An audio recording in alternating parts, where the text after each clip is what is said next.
Первые месяцы жизни они питались только материнским молоком и не выходили из берлоги.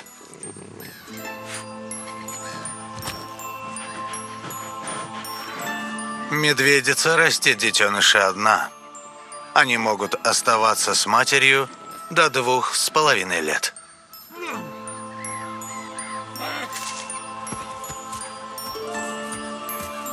Она должна научить их как можно большему за короткое лето.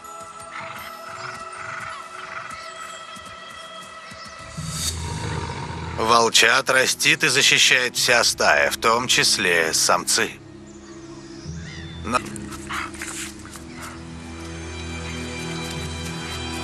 Убивая детенышей не своей крови, самцы ускоряют приход течки у самок.